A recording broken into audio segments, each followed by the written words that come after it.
Srila Prabhupada ki jai, Koti Vaishnava ki jai, Raj Srimad Bhagavatam ki Gaura Premanandi.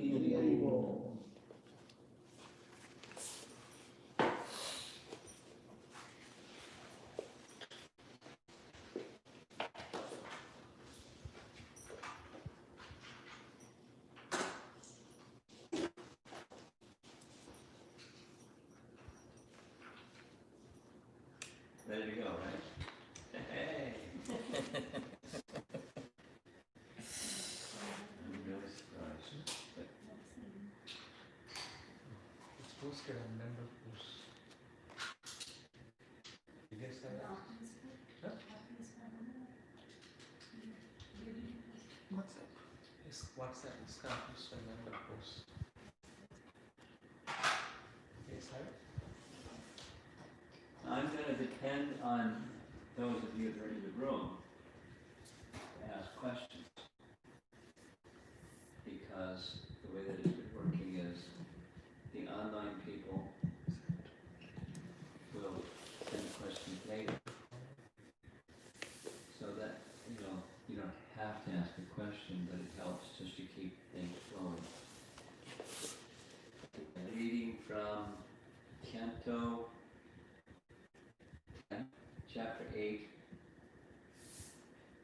on the topic of Mother Yasoda looking inside Krishna's mouth and seeing the universe. There's many things that come before the chapter. Maybe I should do a review, just get everybody focused. It takes a while to focus, right?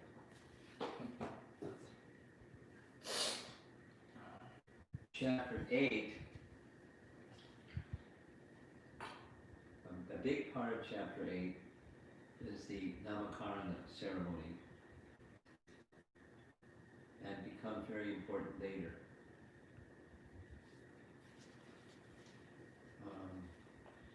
There's 8 verses where Gargamuni is indicating to Nanda Maharaj who Krishna is. And he does it in a very fantastic way. He discloses, but he doesn't disclose. He is respecting the mood of Nanda Maharaj, who thinks of Krishna as his son, knowing fully that he's the personality of Godhead, not just his son.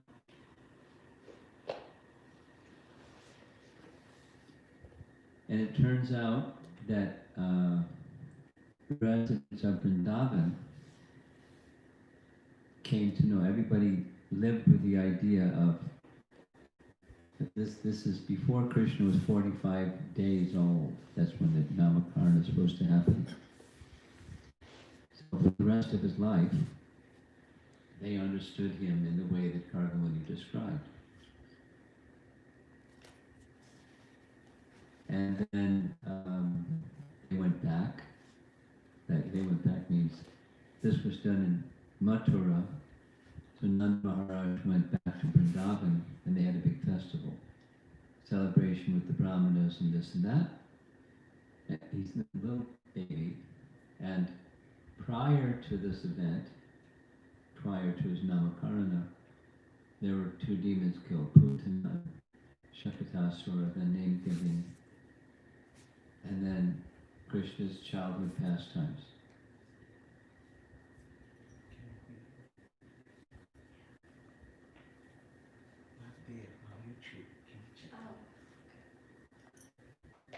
Okay. His childhood pastimes grew from learning to crawl, and it's really fantastic. All these pastimes are really fantastic. He and Balaram were nearly the same age, and there's a whole story on how that happened. But nearly the same age, and so they were crawling at the same time. So they were crawling in zigzag fashion, using their hands and their knees, and everyone was fascinated watching them. They would crawl out into the yard, and people would pass by. Just, they were in awe and in love with Krishna. To see this, you know how people are with children, but this is Krishna, and they're these pure devotees. So it goes through the men.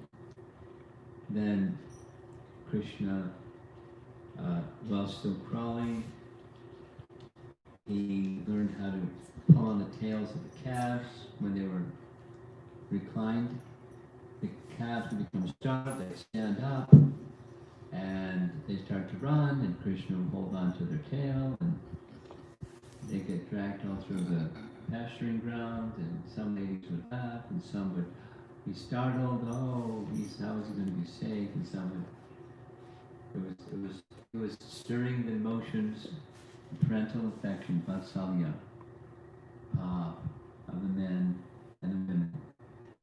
And then being a precocious little boy, long before children began to walk, he began to walk. Toddle, and there's a description of how that looked like. He would take a few steps and tumble, and Mother Yasoda would embrace him and do what mothers do.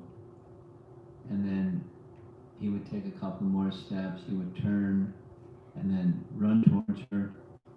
All those things that parents and children, so it's their happiness. And our acharyas is not in the Bhagavatam, but they describe teaching Krishna to talk. So all these little pastimes. And then he learned to toddle. And as soon as he learned to toddle, he was all over the place. And that is much more Leela described. And on and on and on and on and on and on, pages and pages of what he would do. And then the ladies would come to Mother Yasoda and complain, but lovingly, laughingly, not like the other kind of complaining. And they described what he did, and Mother Yasoda said, well, what about this, and what about that? And so it was, the acharyas explain, it's important for the next part of what happens, that Krishna wanted Mother Yasoda to scold him. It wasn't like most children don't want that, but he wanted that. But he was doing in such a way that she didn't. The ladies are in the house saying, this boy did these things, those things, and Krishna's looking very fearful, his eyes are moving this way, that way, trembling, and Mother Yasoda said, why do you do these things? And just embraced him. So then he decided he would do something he would get scolded for. That's when he ate dirt. This is all chapter 8. So whether no, no, no, no, no. It's a COVID rule. No violence. It's true when he said they're liars. I'm not eating dirt. I gave you so many sweetmeats at home, and there's more there, and you love sweetmeats, and why'd you go somewhere remote place and eat dirt? He said, I didn't eat dirt. And if you don't believe me, look inside my mouth. So she looked inside his mouth, and she saw what she saw. And it's a very detailed description of what she saw.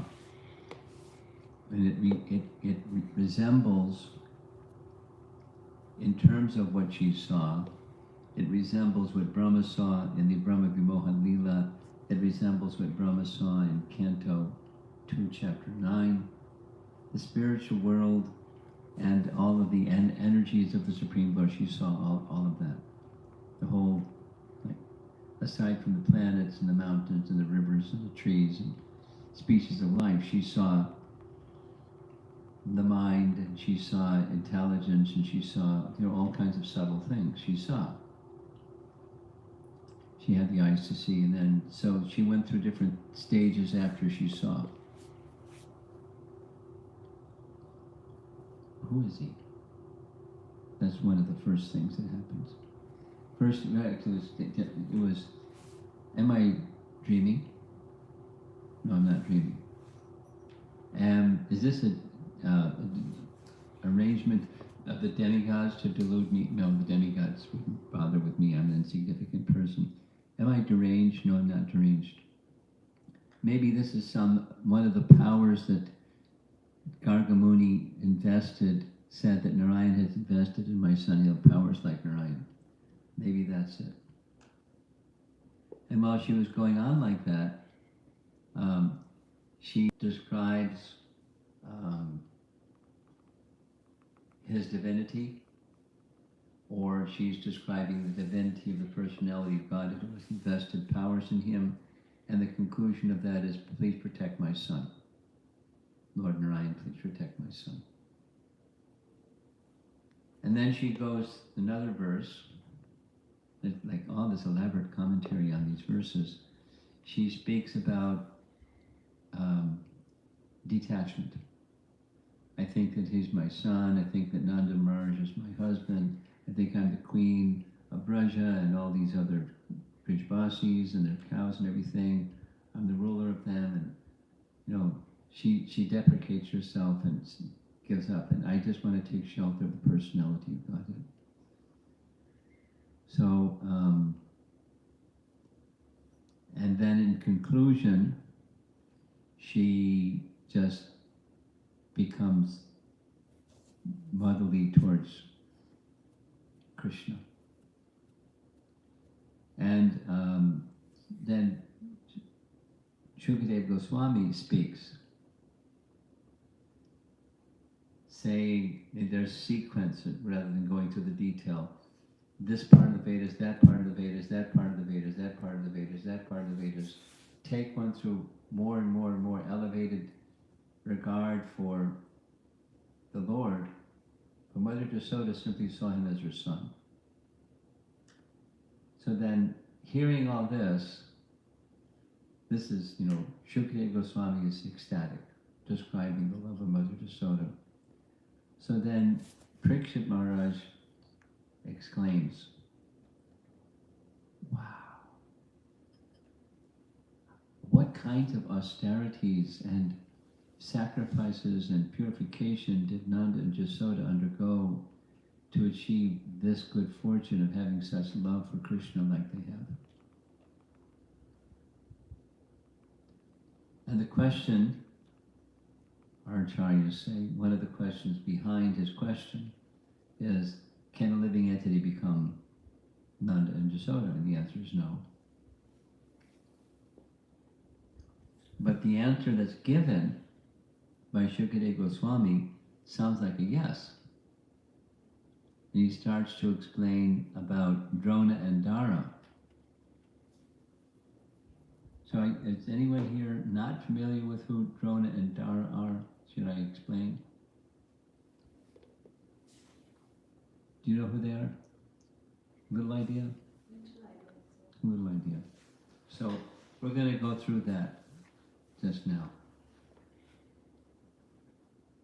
So Shukadeva Goswami says, "Oh, Parikshit, although you know about Nanda and Yasoda, who are famous in scriptures as Nitya Siddhas, in answer to your casual question," this is the one we're talking about just now, "about their austerities in previous lives, I told the story of Drona and Dara, who are very small expansions of Nanda and Yasoda." Okay, so I'm going to read some things, and it's kind of like complex, but listen, because there's 4 different references, and you'll get it by the time we finish them. We'll start with Jiva Goswami and his Krishna Sandarbha.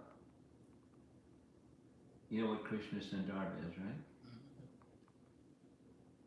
Anyone not know? You don't know.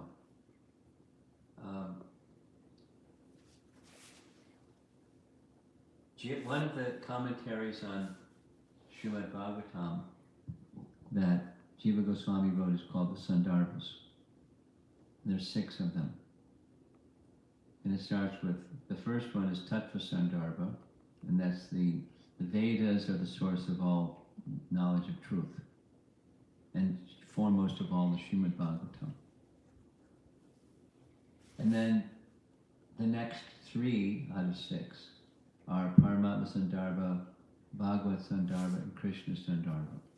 These are expansions of Krishna, the Paramatma expansion, the Bhagavan expansion, and then the original form of the Lord, Swayam Bhagavan Krishna.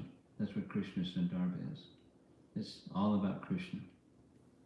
The number 5 is Avideya, it's Bhakti Sandarbha. And the last one is Prayojana. So Sambandha Avideya Prayojana. Your sister getting it? You got it. Okay. Little body language will help me know if I'm getting through, if I need to go slower or something. So this is Krishna Sandarbha, and Jiva Goswami is explaining the truths about Krishna, specifically Swayam Bhagavan Krishna in Braja. That's really nice. This is texts 151 through 153 from Krishna Sandarbha, just some passages. Drona and Dara were angsas. Angsas are partial expansions, small. Vibhu and Anu. Vibhinangsa and Angsa. Drona and Dara were angsas of Nanda and Yasoda, and merged into them when they appeared on earth with Krishna. Just stay with it, it'll be clear. It is correctly said that Krishna's relationship with Nanda and Yasoda is eternal. You can't become Nanda and Yasoda. Thus, the verses in chapter 9 until text 20 negate the story of Drona and Dara from the previous chapter 8, since it is not proper to insist on a previous statement which is contradictory to a later statement. That's a Vedanta Sutra rule. We'll hear some more. The description of the eternal parenthood of Nanda and Yasoda, which is in chapter 9, that's the Damodar Lila, is given after the description of the previous birth as Drona and Dara, which was what we're discussing in chapter 8. If there are 2 contradictory statements in the scriptures, the second statement should be accepted and the previous statement should be interpreted so that it does not contradict the later statement. This rule of interpretation is expressed in Vedanta Sutra, and he gives the sutra. The truth is that Drona and Dara are partial expansions, or Angsha avatar, of Nanda and Jasoda, Krishna's eternal parents in the spiritual world. That's Nanda and Jasoda. Nanda and Jasoda, descended to this material world. That is, they went from their uppercut to the prakrat feature. They're eternally existing in Krishna's pastimes. They made their appearance in this material world, just as the Lord himself did, in order to explain his pastimes on earth. Okay, that's little short statements. Here's now a more expanded version. This is Garga Samhita. Garga Samhita. Once the partial expansions of Nanda and Yasoda appeared in Swarga as the demigods Drona and Dara. Drona was one of the 8 Vasus, and as a great devotee of the Lord Vishnu, he ruled a kingdom in heaven. So Bhishma was a Vasu also, before becoming Bhishma. So Drona was a Vasu also.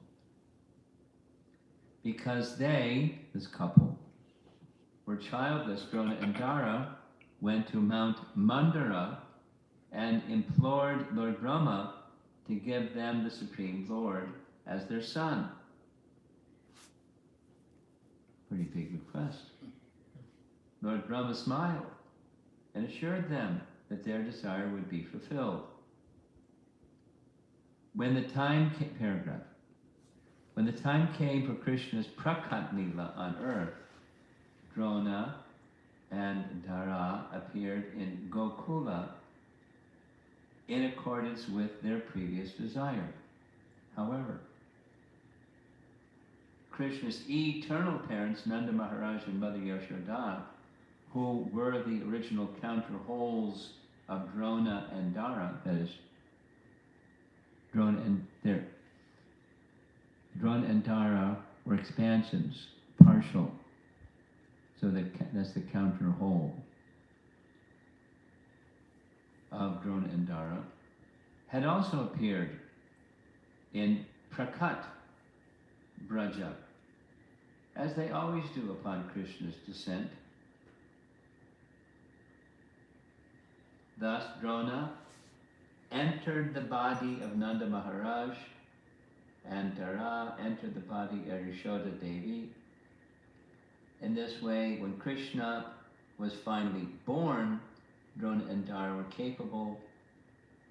able to share the bliss of being his parents. So here's like a little summary. Nanda Maharaj and Yashoda, who were fortunate enough to enjoy the childhood pastimes of Krishna in his Prakat Lila, were the combined form of 2 sets of personalities. What's that? The eternal parents of Krishna within Goloka, Nanda and Yashoda, as well as the partial expansions of those personalities from Swarga, Drona and Dara. Got it? You think so? Okay, we'll do it one more time. This is Gopal Champu. Gopal Champu is another writing of Jiva Goswami. And what Gopal Champu is a particular literary form. Champu is a particular literary form describing Krishna's pastimes in Braja. So here's a section. And we'll go over it again and see if you have questions. Accompanied by his wife, Parjanya came to Vrindavan. Parjanya is the father. Nanda, Upananda, and 3 other brothers. Parjanya Maharaj.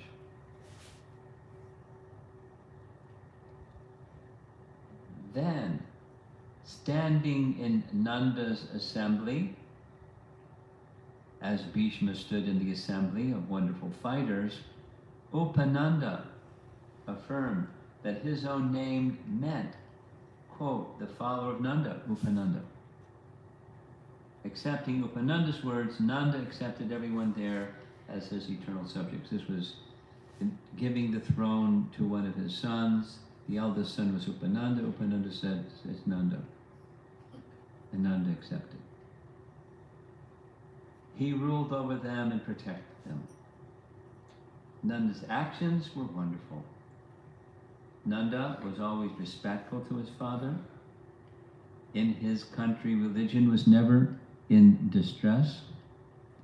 In his country, prosperity was never crippled. In his country, prosperity always grew more and more.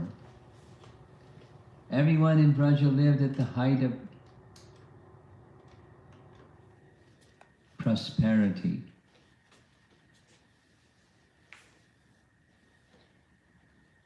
Still, one worry gradually blossomed among them. Guess what? Doesn't have any children. Our king, who is more dear to us than life, has no children, they thought. In the course of time, the worry troubled Upananda and everyone else. Then, Nanda and Yashoda, the rulers of Vraja, became overwhelmed with the desire for a child. As time passed, that desire grew stronger and stronger.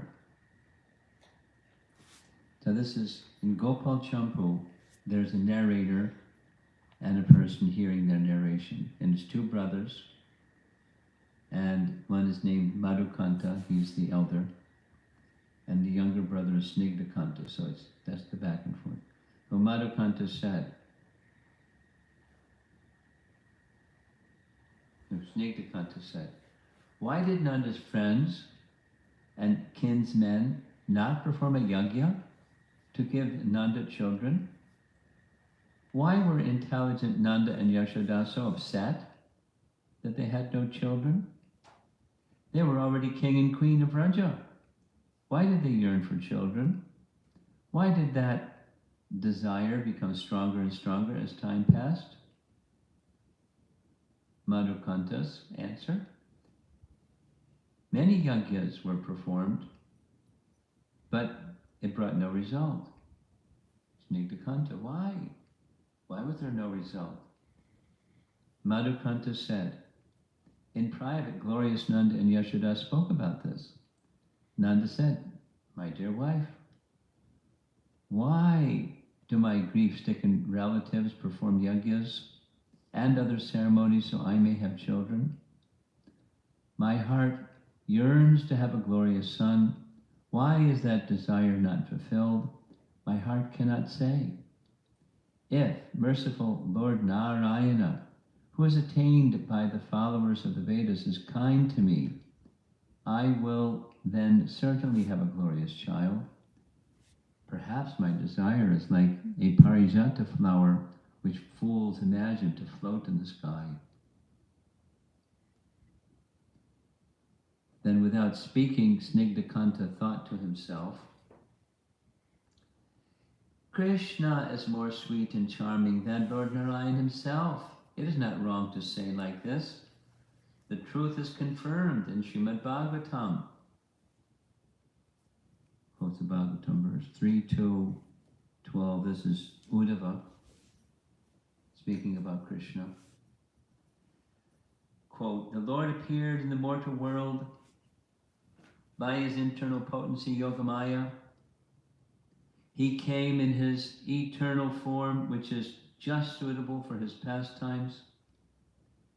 These pastimes are wonderful for everyone, even for those proud of their own opulence, including the Lord himself in the form as Lord of Vaikuntha. Thus he, Sri Krishna's transcendental body, is the ornament of all ornaments. That's Uddhava. Then Snigdhakanta said, and then? Madhukanta said, then Yashoda, Nanda's beautiful wife, said, what reply can I give you? Then Nanda said, I see a dark boy with large restless eyes. I see him playing, and I see him sitting on your lap, and I see him drinking milk from your breast. When I see him, am I dreaming or am I awake? I do not know. O saintly wife, please tell me the truth.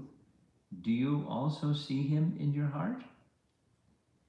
Yashoda said, O glorious husband, I have also seen this child in my thoughts, but I was too shy to tell you. This desire can never be attained. We should not keep it in our hearts. Nanda said, although it is my destiny to be childless, I will take shelter of the glorious Lord Narayana, the controller of the worlds. With his help, my desire will be fulfilled. This I know. What is never been seen or heard of before can take place before everyone's eyes. He can do any impossible deed. Yashoda said, O Master, we should serve Lord Narayana. Nanda said, good. What service shall we perform? Yashoda said, we could follow the Dwadasi Vrata. Nanda happily said, what you have said is good. The desire to follow this vow has now sprouted in my heart. We shall follow it. When the two of them decided in this way, the demigods made a great sound of dundubi drums, a sound that filled all directions. Hearing this description, his thoughts and desires, Nanda felt his heart melt. And then he gave some gifts to the poets, as did Yashoda. Snigdhakanta said, what happened then? Madhukanta said, when Nanda and Yashoda had passed a year of following this vow, similar to Rajambrish, right? The Supreme Personality of Godhead appeared before them, both, in their dreams. He said, O devotees very attached to me, why are you so troubled? A delicate boy, dark, and glorious like an atasi flower, will become your son. You will be able to gaze on him always to increase your love for him. This boy becomes your son kalpa after kalpa. Then, listen carefully. Following my order, you appeared in your Angsa Kala forms as Drona and Dara in the world of the demigods. To fulfill that which others cannot attain, you took birth on earth in this same place, Raja, a place glorified in Srimad Bhagavatam. It quotes Brahma's Prayers, chapter 14. Please know that your glorious desires will soon be fulfilled. After speaking these words, the glorious Supreme Personality of Godhead at once disappeared. Suddenly awakening, Nanda and Yasoda became as if plunged in an ocean of nectar, telling each other what they had seen. They were filled with wonder. In his heart, Snigdhakanta thought, now my questions are answered. When he said, you too will attain him as your son, that is what Supreme Lord meant. That is what Gargamuni meant when he said, 10.08.14, for many reasons this beautiful son of yours sometimes appeared previously as a son of Vasudeva. Therefore, those who are learned call this child Vasudeva. So that's Drona and so yeah.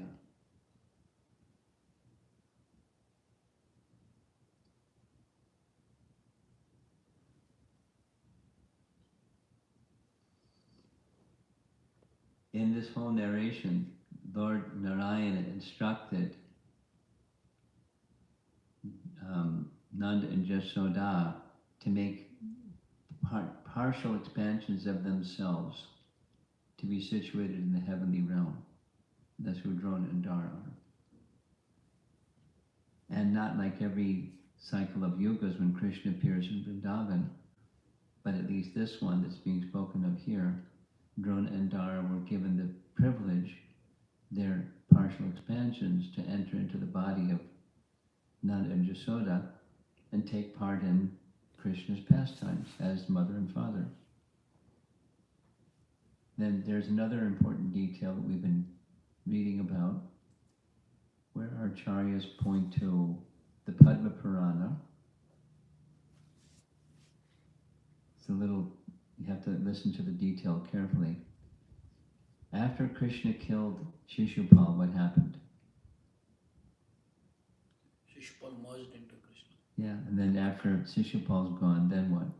Dantavakra. Dantavakra. Because those are the two, Jai Vijay, not Kamsa, but Shishupal and Dantavakra. So Dantavakra was killed. And Padma Purana describes, after killing Dantavakra, Krishna crossed the river Jamuna and entered Braja in his Braja attire, because he was wearing kingly or princely or regal attire. So he did a costume change and went to Braja and spent, some cases it says 2 or 3 months. And while he was there, he pacified everybody because they were feeling so much separation.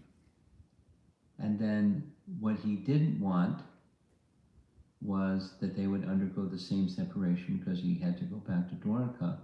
So he did 3 things. It's repeated over and over and over in the commentaries.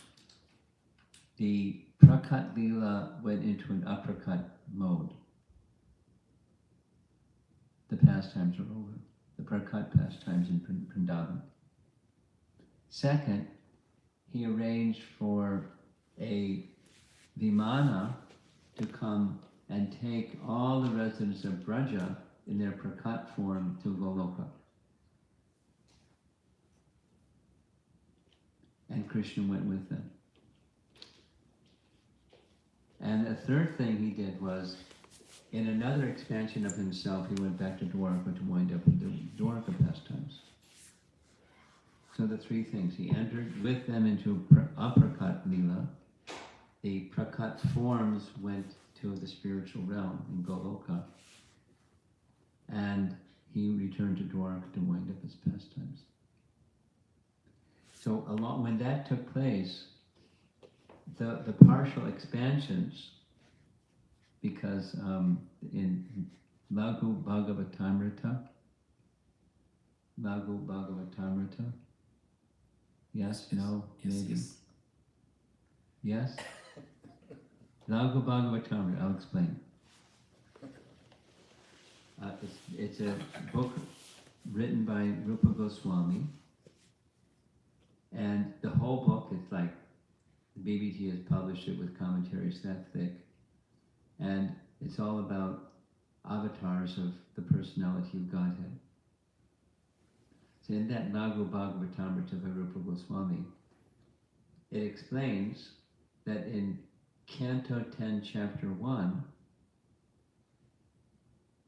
Brahma instructed the demigods that they should take birth on earth.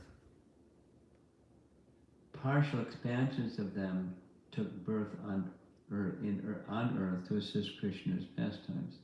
That was the Drona and Dara, but also others, partial expansions of, they didn't like vacate their post and hang a sign out that said, till lunch, we'll be back when Krishna's pastimes are over. So the partial expansions of them entered into different entities. So Krishna sent those demigods back, the partial expansions back. So Drona and Dara went back, and there's other ones that went back. Laghu Bhagavatamrita explains. Rupa. He says it in a text, and Vishwanath Chakravarti Thakur gives a commentary on the text. So it's all consistent. Demigods take birth on earth, but it's partial expansions of those demigods. And specifically, Drona and Dara are partial expansions of Nanda and Jasoda, so partial expansions of them. They didn't vacate also, and then they returned. And that event of their returning was Krishna going back to Braja for the 2 to 3 months and winding up everything. First pacifying their hearts, and then making everything ready to conclude his pastimes.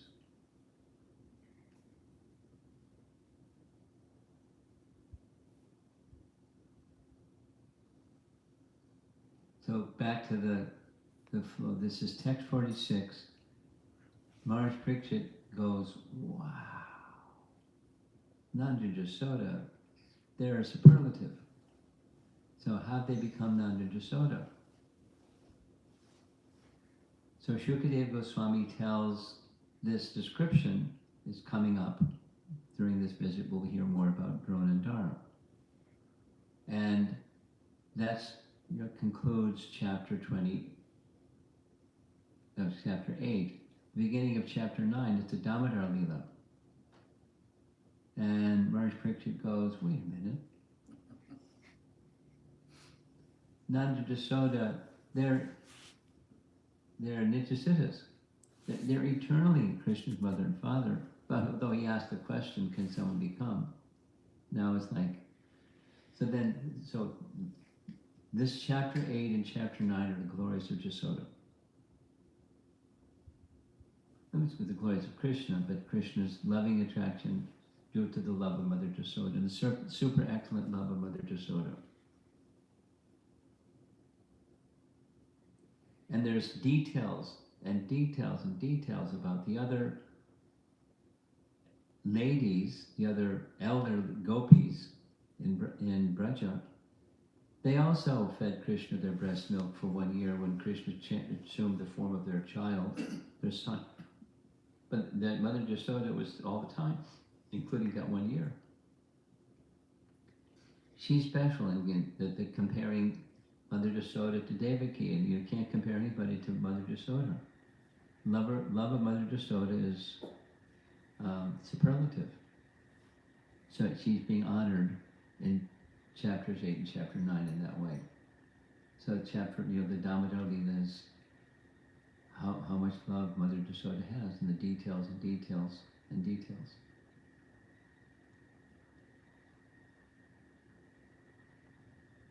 One other thing, then we're going to go on reading. One other thing is,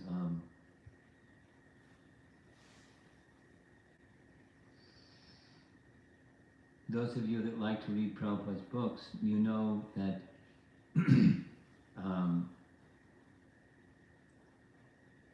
the writings of Rupa Goswami in Nectar Devotion cover Vaidhi, Bhava, and Prema Bhakti. Vaidhi Bhakti, Bhava Bhakti, and Prema Bhakti. And in Vaidhi Bhakti, there's 2 divisions.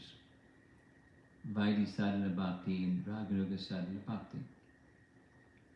So Raganuga Sadhana Bhakti includes, follow all the vidhis of Vaidhi Sadhana Bhakti, and at the same time cultivate whatever is when one becomes mature enough to become naturally, not something artificially, naturally attracted to one of the associates of Vrindavan, or one of the moods of love in Vrindavan, and meditate upon those ragatmika bhaktas, the eternal Nityasiddhas, including what Mother Jasoda did, what she wore, the flowers in her hair, what she spoke, her mood, this and that. So this is stimulation for raga bhakti, for those who have natural affinity for Vatsalya rasa. these chapters are like that.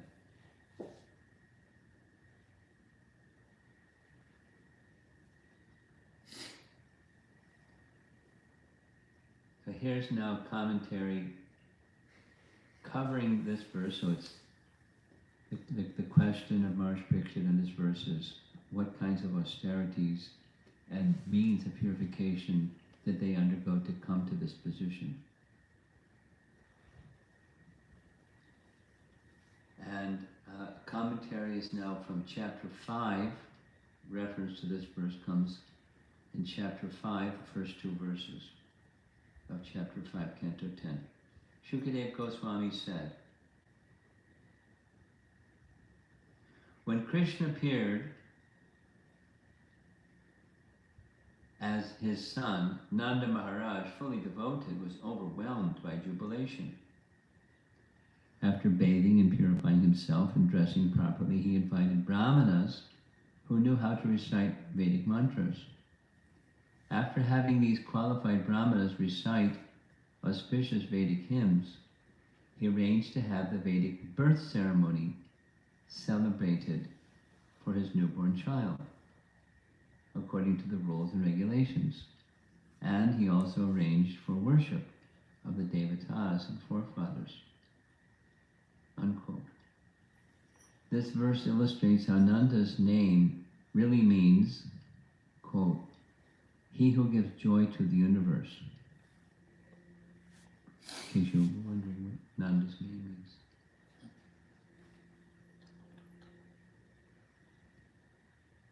The word tu in this verse of chapter 5, which means but, indicates that the fortune of Nanda, with his pure parental affection, was superior to that of Vasudeva, who had conceptions of Krishna's powers.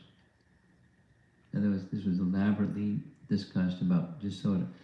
When Krishna appeared in the prison house of Kamsa, they both offered prayers and prayers and prayers. When Krishna appeared in the home of Nanda and Jasoda, no prayers. They just saw him as son.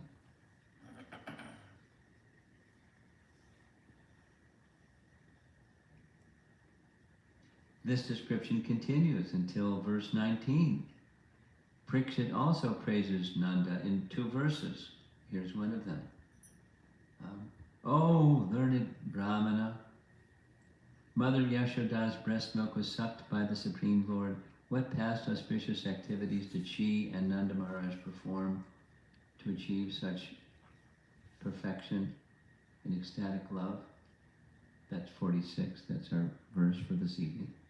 And then tomorrow's verse, or next verse. Although Krishna was so pleased with Vasudeva and Devaki that he descended as their son, he could not enjoy Krishna's magnanimous childhood pastimes,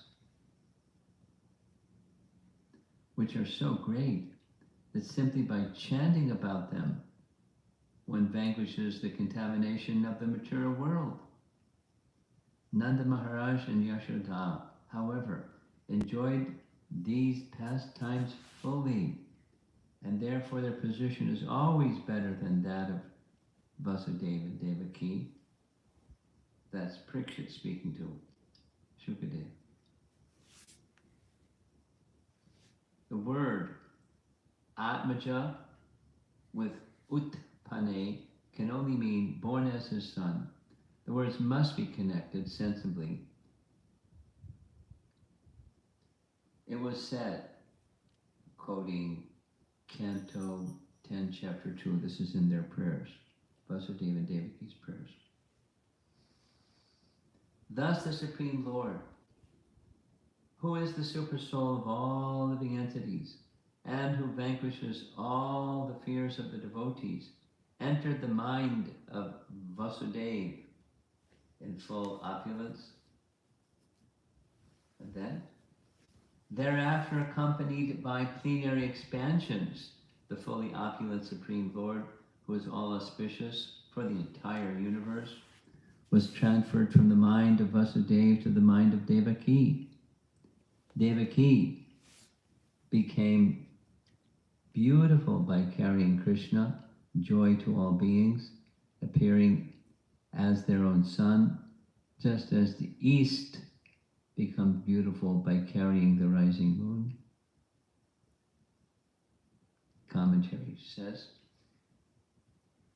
in this manner, Krishna appeared in Nanda and Jasoda as well, referring to Vasudeva Devaki. For the Lord to appear as the highest goal, complete absorption in the Lord is necessary, with intense prema, as the following quotations illustrate. Here's one of our favorite ones in ISKCON. Yasya Devi Para Bhaktir, Tata Devi Tata Guru. The meaning of scripture is revealed to the person who has devotion to Guru as much as he has devotion to the Supreme Lord. Bhakti, commentary says, Bhakti brings one to the Lord and shows the Lord. Brahma Sutra 3.3.58. Commentary of Madhva reads as follows, gives the Sanskrit. Only by bhakti with full faith can the devotees obtain me.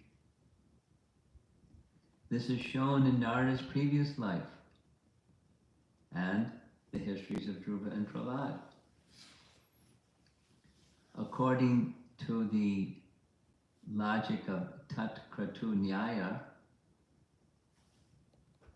one thinks what one thinks one becomes. Similarly, Gita says, Yayatamam prapadyante tang sataiva bhajamyaham. As all surrender unto me, I reward them accordingly. Thus, a particular manifestation of the Lord will depend upon a particular type of worship. Nanda and Yashoda's particular type of bhakti will be described in Brahma's praises later. That's chapter 14. His prayers. Nanda is described as Mahamana, that is, one whose mind was in Krishna to an extreme degree. Or it can mean one whose mind fully capable of meditating on Krishna. And in the 5th canto, chapter 18, this is in the, I believe it's in the Purana Rupa section, or Vedic cosmology. The Devas constantly dwell with all good qualities in that person who has pure bhakti for the Lord. There are no good qualities in the non-devotee who chases after temporary material objects with desire for material pleasure. According to this statement, Nanda's absorption in Krishna was his main quality, and all other qualities, like generosity, were included within it. The description also represents the nature of Yashoda, and that's now in this text 46 that we're reading. Oh, learned Brahmana, this is Parikshit to Shukadev. Mother Yashoda's breast milk was sucked by the Supreme Lord. What past auspicious activities did she and Nanda Maharaj perform to achieve such perfection and ecstatic love? Though both Nanda and Yashoda and Vasudeva and Devaki gave birth to Krishna, one can judge the nature of the cause by the results. It gives this several times. It's given this palena, pala, karanam, anumiyate. You understand the cause of something by the fruit of that something. So let's do it anyways, because there may be some people watching that don't know. There's it's not commonly spoken about, but it's explained in the scriptures, and our acharyas refer to it. Krishna simultaneously had two births. One, from the womb of Devaki. Two, from the womb of Yashoda. Simultaneously. You aware? Is that a yes or no, or you don't know? You think so? You're not sure? Yes. Yes. You're aware. Okay, thanks. The description goes like this. Mother Yashoda gave birth to twins. And when Vasudeva came carrying Krishna to place Krishna by the side of Yashoda, Vasudeva Krishna entered into the body of Swayam Bhagavan Krishna, her son. And then he took the female child and took that female child back to the prison house of Kamsa. So they both gave birth, but the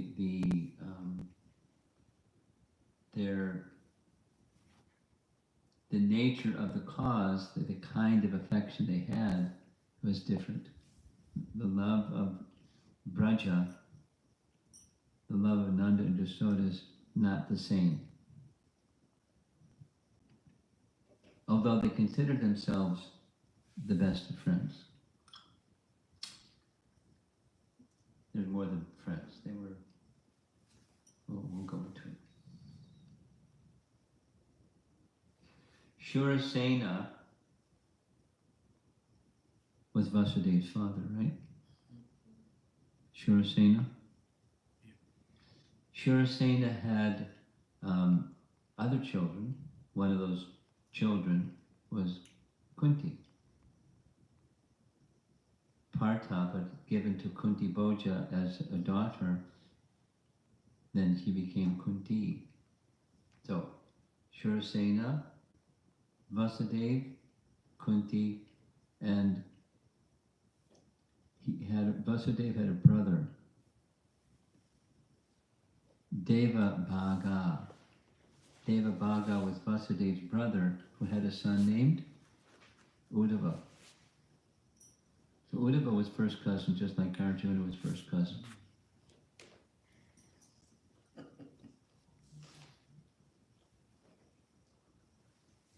So they're not just friends, but they're directly related.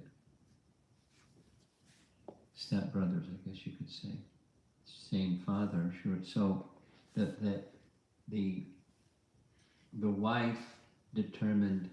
So Shurasena had a Vaishya wife, and so they were born that way. Parjanya, right? Shurasena. Parjanya was the father, Nanda was the son. I'm confused. I'll sort it out later.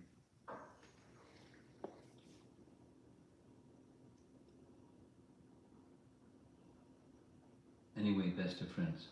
The word being born, unquote, unquote, describes an external appearance. The Lord is never born like a material person. This aspect was the same in both couples, but there is a difference in his appearing as their son. He appeared to Nanda and Yashoda in the form of their son. But he did not appear in this manner to Vasudeva and Devaki form. That was suitable because Nanda and Yashoda's love was pure parental affection and was very strong. That is indicated by the word tu in the present verse. Later it will also be shown. However, Vasudeva and Devaki were covered by knowledge of the Lord's greatness. This is revealed in their previous statement. So from their prayers. I know you directly as the Supreme Person beyond material existence, as the impersonal Brahman, as Paramatma and Bhagavan. Pretty clear. Without that parental affection, the Lord cannot be called the Son. Varaha came from Brahma's nostril, but is not called the Son. Krishna came out of Uttara's womb after protecting Parikshit, but is not called her son. Similarly, Vasudeva and Devaki did not regard the four-armed form as their son. However, Krishna appeared with all his expansions as the son of Nanda. This conception is shown in Nanda's actions as he called the Brahmanas to perform ceremonies. Garga also states that Krishna is principally Nanda's son when he said, it gives the Sanskrit, previously he was sometimes the son of Vasudeva. Brahma also praises Krishna as saying, Pashupangayaya, I offer respects to Krishna, born from the body of the cowherd Nanda. That's the first of his prayers, 10.14.1. Krishna, Sukadev describes Krishna as Gopika Sutta, son of Yashoda. Also it is said from Gautamiya Tantra, Krishna, the son of Nanda, is auspiciousness for the whole world. They're making a case, like lawyers, right? This verse says, Atmaja Upane, when the son was born. It does not say when Nanda thought of him as a son. Therefore, the birth of Maya from Yashoda was for deceiving Vasudeva, produced by Krishna's potency. Maya, that's Yogamaya, stayed in Yashoda's womb, and Krishna stayed in her heart. Thus, because Yashoda was the mother of both children, Maya is called Krishna's younger sister. 10.4.9, Canto 10, Chapter 4. When Devaki desired that he cover his four-armed form, the two-armed form residing in Yashoda's heart then covered that four-armed form and appeared in front of her. Far out, huh?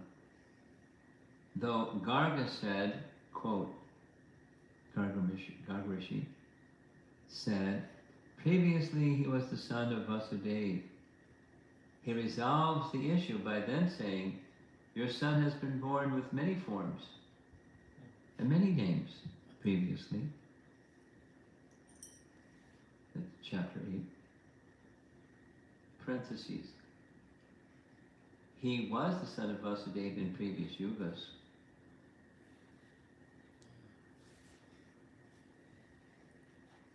Thus Garga's words, as well as Nanda and Yashoda's recognition of Krishna as their son, and the statements of scripture establish that Krishna is principally the son of Nanda and Yashoda. Nanda and Yashoda accepted that Maya was created by Krishna for deception, while Vasudeva and Devaki accepted Maya as Yashoda's real child, and therefore embraced her when Kamsa tried to snatch her away. We're getting lots of intricate, subtle, nuanced details here. It goes on. Fixed in this truth, the couple thought, we'll broadcast it with a festival. With the birth of a son, Nanda became joyful. Not only was a son born, but joy was born. Joy was born on the pretext of the sun. It appeared spontaneously with the appearance of the sun. This indicates the deep nature of their bliss. This became the cause of great festival. He called the Vipras, those who can excellently fulfill all desires. They were knowledgeable of the birthrights and rules of the Vedas. Shruti says, here's the Sanskrit, all the devas reside in the Brahmana, having knowledge of the Vedas. He purified himself with Ashmana and Vaishnav Tila. He had the Brahmanas chant mantras like Bhuyas Tapi, Tvapi, Bhuyas Tvapi, and perform the ceremony for giving intelligence to his son, Karma Palam Prayoktari. The result of action goes to the performer. They performed the ceremonies according to the rules. They had performed worship of the Pitris. Nanda did not perform the Nandi Mukha Shraddha personally, which is the custom, since he was stunned with bliss.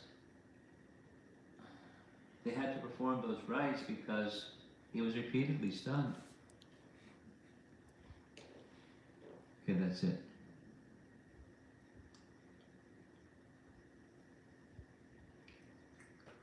You probably never thought that the pastimes of Krishna's childhood activities would be so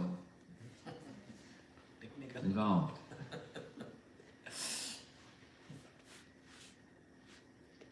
And you know, it's certainly sufficient to just read them from Krishna book and go, Haribo. But Srimad Bhagavatam is giving us the graduate, then postgraduate and detailed study. It reminds me a little bit. It reminds me of Prabhupada's very simple statement that all religions of the world say God is great, but how great He is, they do not know.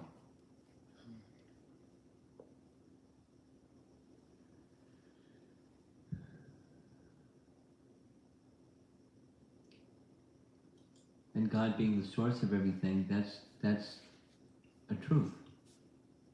And how it works that He's the source of everything. I mean, so many. Like, the Genesis explanation of creation is so simple. In 7 days everything was done. And then He rested.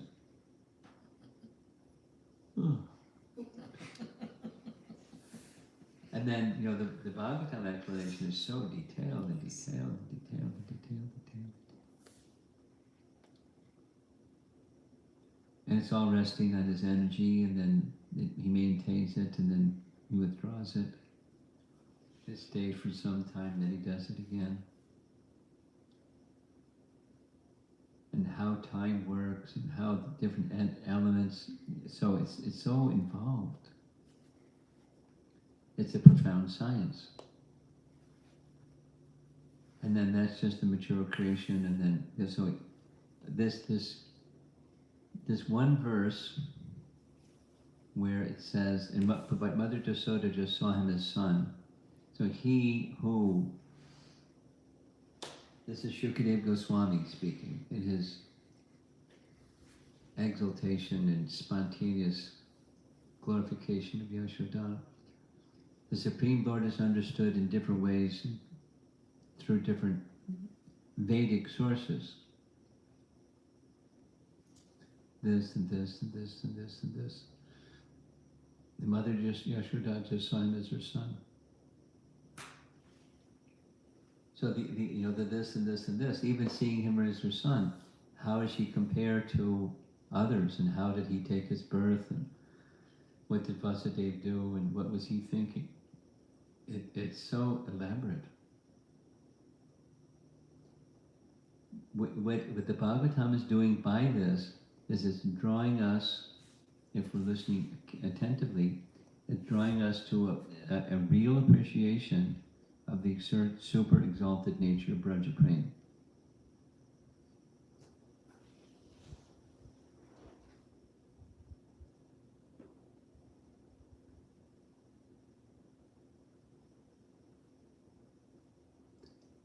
And by going on and hearing and going on and hearing and going on and hearing, there's purification on that side and there's attraction on the other side. It's what the Lord Chaitanya's teaching, along with chanting of the holy name, hearing the Srimad Bhagavatam, to carry us to Braja Prem. Everything is there in the name, and then to support and to expand and the pastimes of Krishna, name, form, qualities, pastimes, paraphernalia, entourage, his abode. It's all part of this process that Lord Chaitanya gave. And just say two things, and I've been sharing this, that someone pointed out to me, I didn't know. Sanatana Goswami, in addition to writing Brihat Bhagavatamrita, and Sanatana Goswami writing commentary on Srimad Bhagavatam, he wrote 417 verses of praise for Srimad Bhagavatam. That's a lot of verses. Not like an ashtakam, 417. And I'll send to you a text that has the last 5, where he's saying the Srimad Bhagavatam is Krishna. He loves Krishna, so he loves Srimad Bhagavatam. And Jiva Goswami is it's becoming more clear to me as I go along with all of this exercise.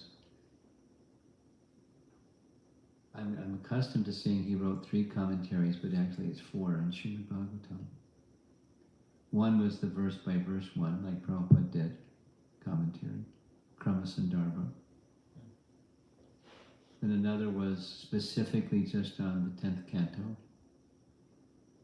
Has another name, far more elaborate. And then the Sandarbhas we just mentioned, 6 of them, it's topic by topic. And Gopal Champu is just, we read it, it's just making references here and there and here and there. It's not exactly a commentary, it's a literary form called the Champu. And he's giving another picture of Krishna from Srimad Bhagavatam, going through sequentially Krishna's Leela in Braja.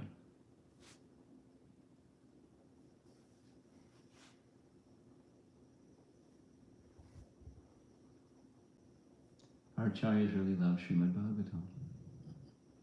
It's easy to understand why they love it. And empowered by Krishna to describe it in the way that they beautifully describe it.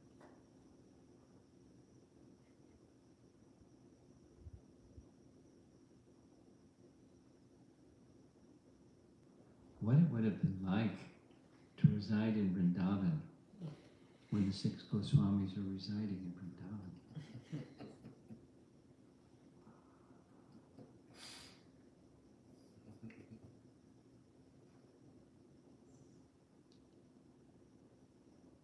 Or reside in Puri when Lord Chaitanya was residing in Puri, and the devotees would come and join him.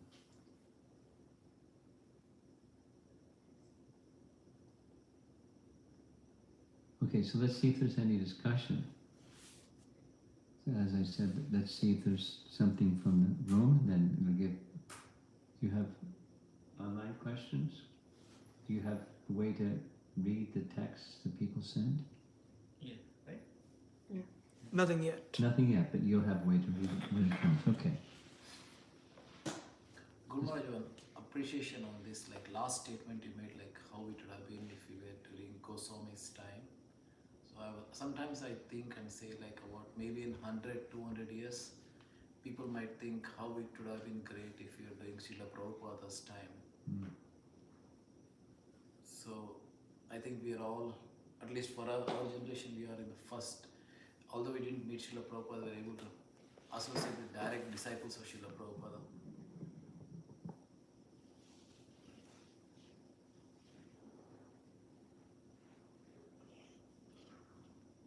That's why sometimes I think it's kind of, we are part of history kind of a thing. Very special. Yeah. Did you view the Hare Krishna movie? Yes, How many times? about 5-6 times. Okay, me too. It kind of Yes, goes in. definitely. I also shared that to a few of my cousins that gave me an opening to talk about Prabhupada and Hare Krishna movement. People were not so open to discuss, but by sending this movie out to them, they were able to appreciate it. So at least I was able to talk to them. Mm. Mm.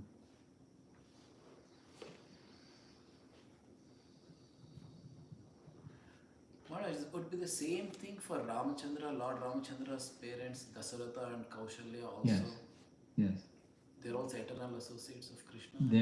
They're eternal associates of Lord Ramachandra in Ayodhya.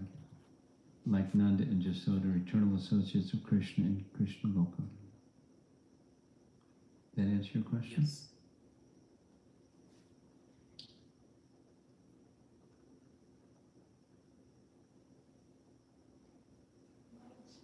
Basically, I mean, all the Kunti Maharani, everybody is having a prayer to, I mean, big prayer, but Yashoda and Nanda Maharaj doesn't have any prayer like specific to them, like it's in Bhagavatam we see Kuti's prayer, Brahma's prayer, and everybody's prayer, but we don't see Yashoda Maharaji's prayer, right? So is it because of they don't have any misery or misery, that's the reason they don't have any prayer? Because all the other devotees, if we, all other, Kunti Maharani and everybody we see, they all have misery.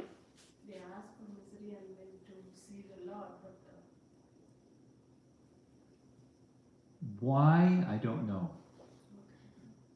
It's not specifically no misery. That's not the reason. Because the misery is exists, but it's ecstasy. For such devotees, it's an ecstasy.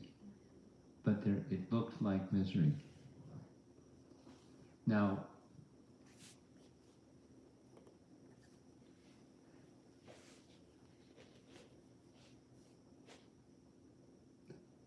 here's an example when in chapter 45, I think it is, Uddhava goes back, sent by Krishna, to deliver the message to the gopis, but his first stop is at the home of Nanda and Jasoda, palace of Nanda and Jasoda, and he has interactions with them.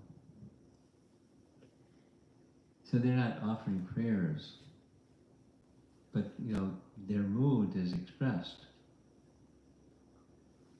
And Uddhava understands differently than they understand. He understands their divinity and he's honoring them, how fortunate you are to have the Supreme Lord as your son, etc., etc. It just bounces. This doesn't go anywhere. He's just absorbed it. So, does Krishna remember us? And, not speaking about himself and Yashoda, speaking about the residents of Vrindavan and the cows and his home, and has he completely forgotten? So the gopis have some similar ideas in their talks.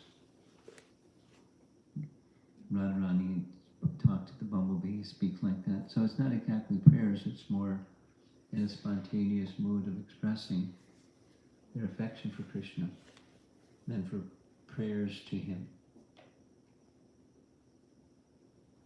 But the reason is their mood, not because they don't feel any distress. They feel distress.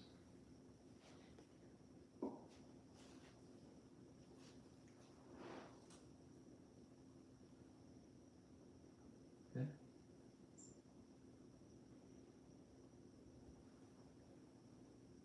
Something more? You gonna say something more? Looks like. Either of you? No? I have a couple of questions.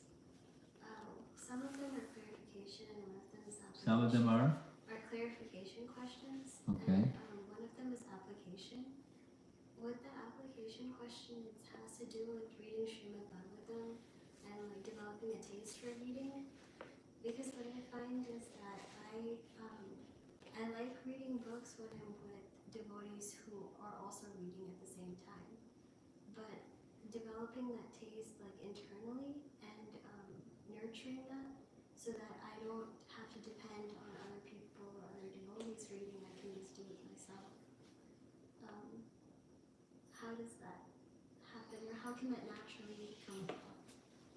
Well, how can anything naturally come about? It can come about by cultivation. Say the same. I'll say the same thing in a different way.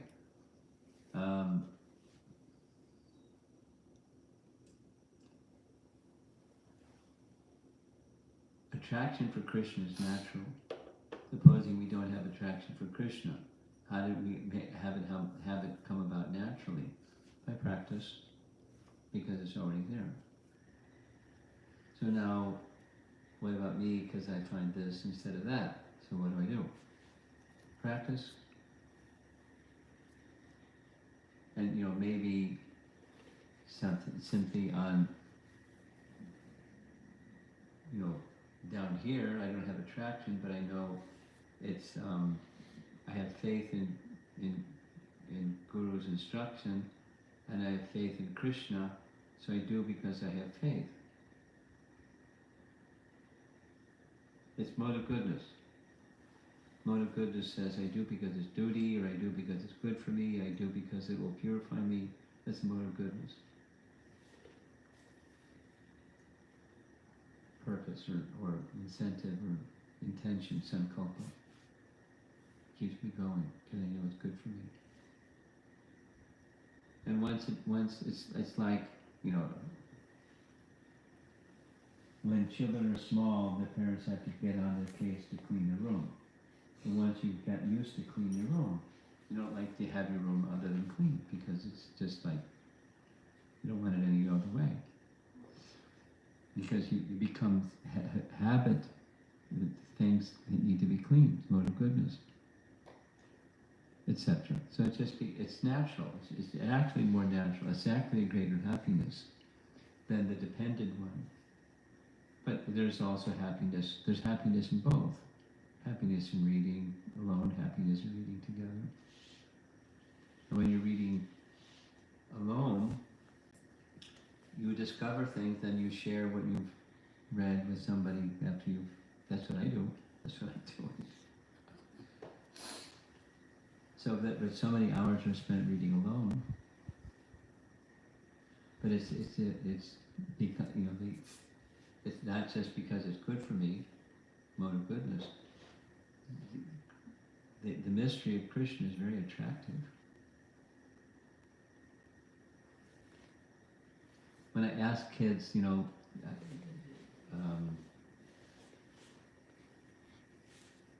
what are you having to read in school? And it's about pirate stories and detective stories and mystery stories and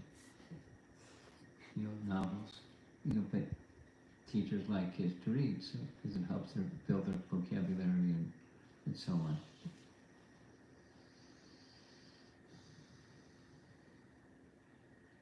But it's not the same.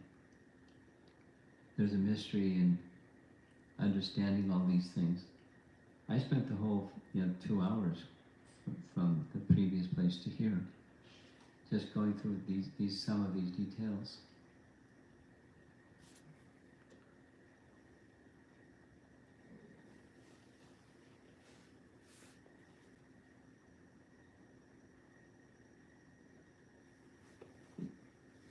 something that I'm starting to appreciate, just sharing with you a little bit what keeps me going at it, is how does it fit together with that, fit together with that, fit together with that, and what's the big picture? Because the Bhagavatam is not laid out where it's like an encyclopedia. There's this box, and then close the box, and then there's that box, and everything fits in the box, and it gets full, and then you go to the next box. It's not like that. Not linear. It's like, so how do all these things fit together? Then going back to the earlier cantos, and it helps to become familiar with the earlier cantos to understand the later cantos.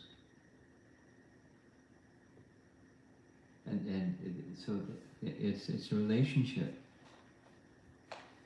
Krishna, Lord Chaitanya, is drawing us to Krishna's love, like the Brajavasis have, even when reading about Prahlad, who is a Vaikunthavasi all the way, but it's teaching what are the elements of pure devotion. And if you read carefully, it becomes clear how the message is taking us to pure devotion. So when reading, is it like the essence that's more important than the actual memorizing the verses and Yeah, things of that yeah, nature? yeah. Memorizing verses, it has its benefit also, but more important is the capturing the essence. It's like one of the ways in the Bhakti Vriksha training. I don't know what the present model is. I know what it was when I first got involved. Radha Gopal was showing us. It's the facilitator has a pad open or a notebook open, and they read a paragraph. Say, okay, who would like to read this paragraph? And then you spend some time, and the facilitator already knows the answer, but their pen is ready to say, what's the main point of this paragraph? And it's, people say different things, and it teaches them social skills to get consensus. That's not easy to do, people these days, but that's part of the model. Okay, and then here's some secondary points. Okay, so they already know what it is, and they're facilitating the discussion. And so if it hadn't hit it right on the nail, how does this sound? Before they write it down. Okay, that's the main point. Here's some secondary points. Here's some cultural points. Okay, next paragraph. You're teaching people how to get the essence. Then you go back. Exposition. Okay, here I'm going to read out the main point for the first paragraph and secondary points. Who would like to explain it? And then how do you apply it? And then comes questions. So it's like teaching people how to read Prabhupada's books. So you do that, and you do that, and you do that, and you do that. So what's the main point?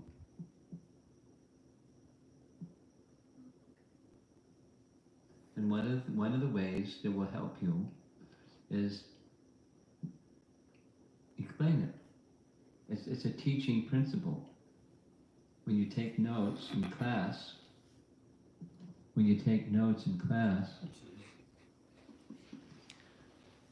review your notes. So if you don't take notes, retention is less. You take notes, retention is more. Review your notes, retention is better. And explain it to somebody, it's the best. So same with, it doesn't have to be, it can be, but it doesn't have to be, okay, this dedicated time I'm going to share with somebody. It can just be how you live your life. It can be, any number of ways. But then the personal involvement gets connected, and then you'll find when you share something, you go, wow, and I read something over there, and then it becomes the way that you huddle around your, the words used these days is reflections. But, appreciations of what you read. It's kind of like went in. And it's inspired me, I want to share it.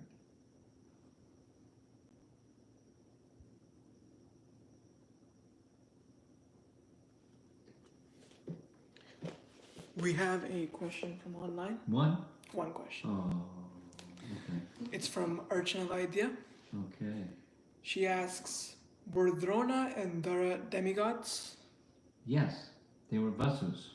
And they became Nanda and Yashoda by benediction of Narayana? No.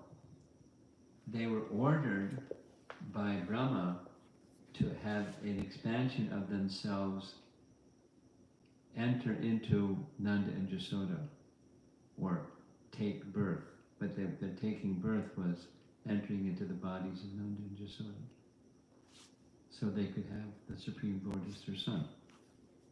And to finish off her question, or Yashoda and Nanda Maharaj pleased Narayana by observing Dwadashi and got the benediction of having Krishna as their son. Well, they observed Ekadasi and Dwadasi breaking the fast anyways, just like we do. I mean, for her sake, it should be remembered that unlike others, Nanda and Yashoda didn't have to undergo anything. They did not have to undergo anything. They're eternally mother and father. It didn't like do some austerities and then become Krishna's mother and father. They're eternally that. That's repeated over and over. Whereas Yashoda and Nanda, Vasudeva and Devaki was told, as Sutapan Prishni, so many austerities and so forth and so on. Cardamoni,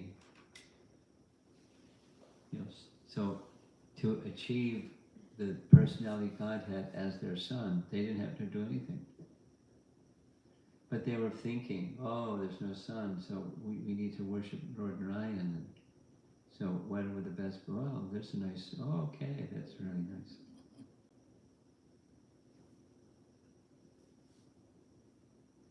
Okay? Yeah. So does Vasudeva and Devaki also have in the Goloka, they have it? I mean, are they Nanda and Yashoda's Amshas by any chance, or are they? Because they also.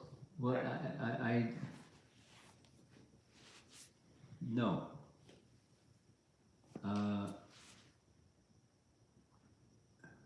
No.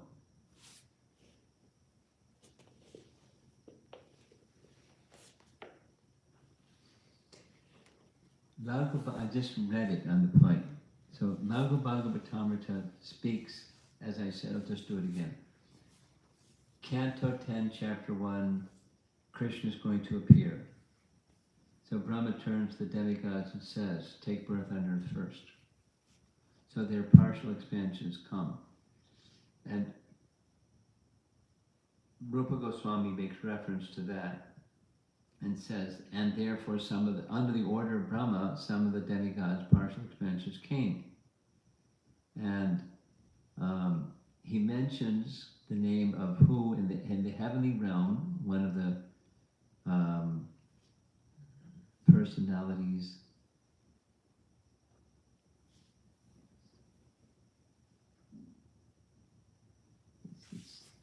It's in my computer.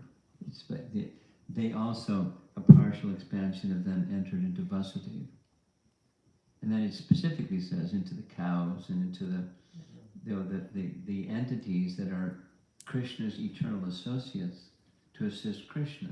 So they're getting the benefit of participating in Krishna's pastimes and assisting him intimately in his pastimes. So but that doesn't address your question. Your question is, are Vasudeva and Devaki somehow Angsas of Nanda and Jasoda. Mhm. And there's no indication of that.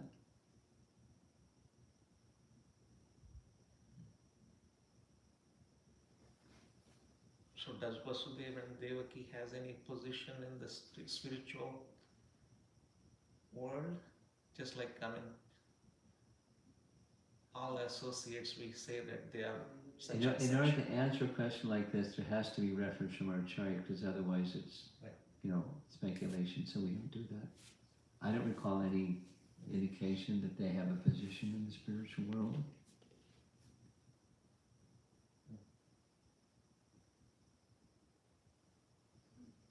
No, one could ask the question, what happens after Vasudeva and Devaki finish their lives? Right. Where do they go? I've never heard. I mean, there quite likely there's some statement that I'm not familiar with. So I just have to say, I don't know. Maybe there's somebody that knows. From the writings of our acharyas, the answer to that question, I don't know. You had a second question. Yes. So this is a clarification question with Krishna wrapping up his pastimes in Vrindavan. When he wrapped up his pastimes, what happened to Vrindavan? It went into an uppercut status. That is to say, something.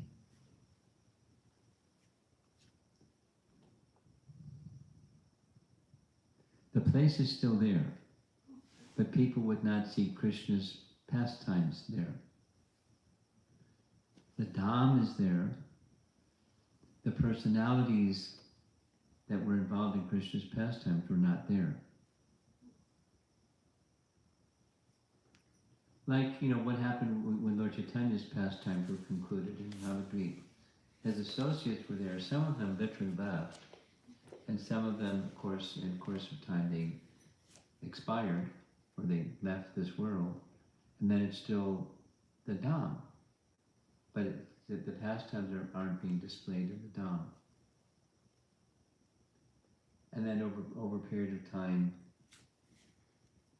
materialistic people come and do what materialistic people do to places.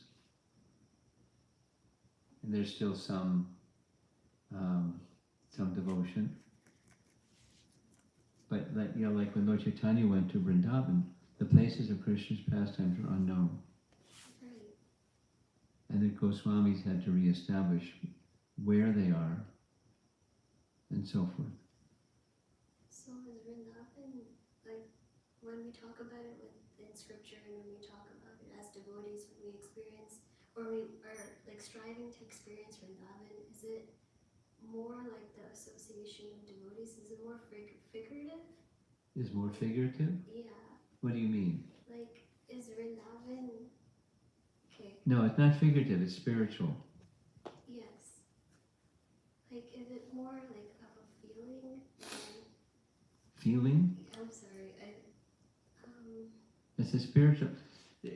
Elevated devotees can directly see Krishna and his pastimes. right. Because they can enter into the spiritual realm and see Krishna's pastimes. But in the material world, it's only appears whenever Krishna is like physically. I mean, it's always here, but It's always there spiritually. right. Krishna is there, the associates are there, the pastimes are there, the loving exchanges are there. Everything is there. Right, but we can't see it. We can't see it. Okay. Got it. Who's eligible to see it? The answer is when Krishna decides to show, you can see it. And he shows to those who have bhakti, but even those that have bhakti, he doesn't always show it. An example, specific example is what Krishna showed to the Brijvasis. He showed them Goloka, but that's his uppercut abode. They're in his prakat abode. They're already there, but they wanted to see the uppercut abode. They didn't use that language, but he took them to a place where they could see, and they saw.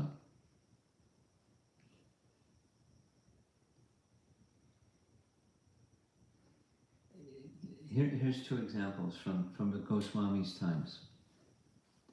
Raghunath Das Goswami wrote Dana Keli Kamudi. It's the pastime of the tax pastimes. My bike over downhill, in detail, whole thing. And he saw it. It's not fiction. It's not Harry Potter. It's he experienced the pastime, or the pearl pastime, Madhyahari Kund. And he tells the whole story. It's not fiction. He saw it.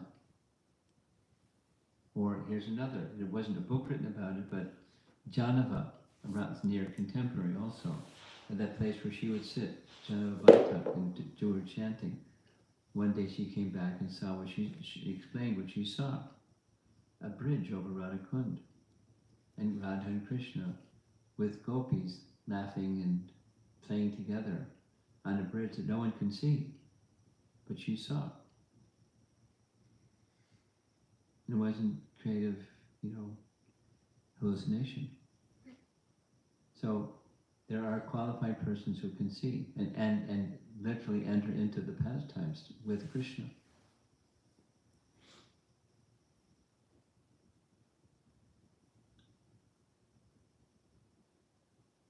And so the eligibility is pure bhakti. The entrance into pure bhakti is through a senseless devotional service, starting with hearing. And then when Krishna decides, I will show, then he shows.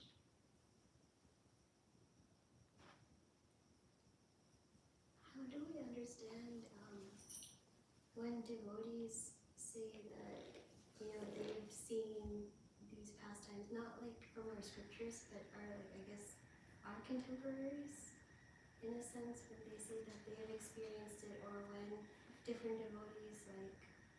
Grain of salt. Right, yeah. Yeah. I didn't know if it was offensive to think like that, or if it's like... Grain of salt. Yeah. What's more important than what they saw is their character. Anyone who has character is not going to go about talking about what they saw. That's what Prabhupada's statement. In the Pondo program, someone would come up to the microphone. My mother, every night she's, with the deity, and she's playing and singing and seeing and doing, and it's my mother. So, but then Prabhupada would say that 6 Goswamis, they never spoke like this. Hey Radhe, Vrajadevi, Hey Chalari. So they're in this mood of separation, searching where is Krishna now. Now they wrote a book, but they didn't go promoting themselves. I saw this, I saw that. It's the nature of devotion. So, we don't want to make offense at somebody. We also don't want to be gullible and just go, go gaga. We just grain of salt. Oh, very nice. Or it depends. But